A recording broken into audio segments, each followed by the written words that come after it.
Monsieur le Président, Monsieur le Ministre, Madame la Présidente de la Commission des lois et rapporteure de ce texte, mes chers collègues, à l'occasion de la première lecture de ce texte, j'avais exprimé le soutien de notre groupe quant aux intentions de lutte contre la menace terroriste. Je dis bien menace car chacun sait hélas qu'en dépit du formidable travail livré par nos services de renseignement et nos fonctionnaires de police et de justice, notre pays peut être frappé à tout instant.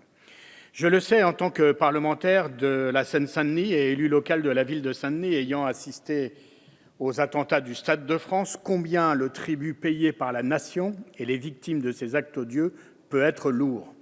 Et je suis intimement convaincu qu'au rendez-vous de ce combat, la représentation nationale doit exprimer sa détermination sans faille. Mais cette bataille, si importante soit-elle, ne saurait être menée, même à notre corps défendant, au mépris des grands principes républicains, comme c'est le cas depuis trop d'années.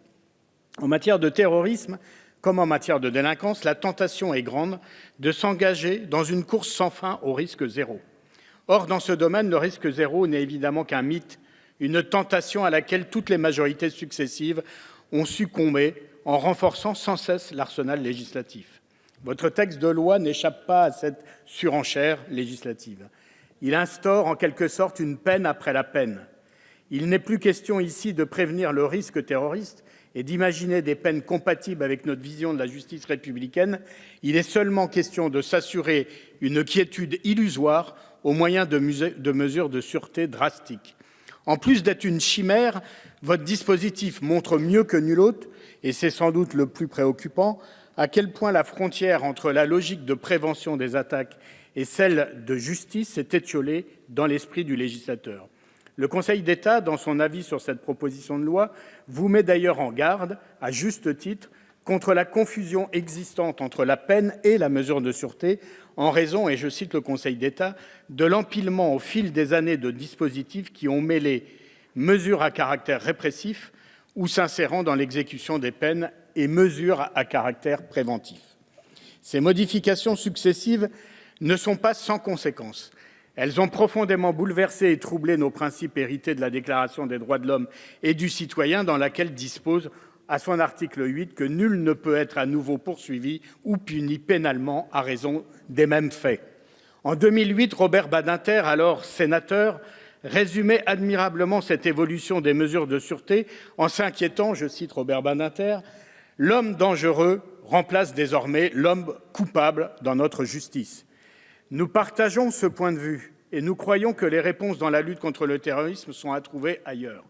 Nous demandons d'abord que des moyens supplémentaires soient sans acompte accordés à la fonction préventive de la justice antiterroriste en réponse à la multiplication des menaces. C'est avant tout ici que se tient la clé du succès dans ce combat.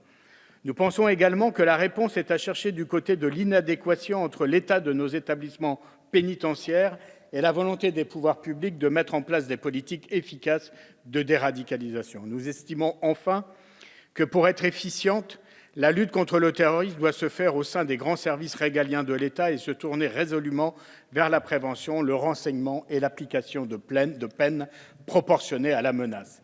C'est pourquoi, en dépit de notre volonté commune de protéger notre nation contre cette violence insoutenable, nous voterons contre cette proposition de loi qui, nous en sommes persuadés, ne permettra pas à notre pays de répondre à la menace terroriste et qui plus est, d'une certaine manière, cède à ceux qui veulent, par leurs actions terroristes, nous faire céder sur notre état de droit.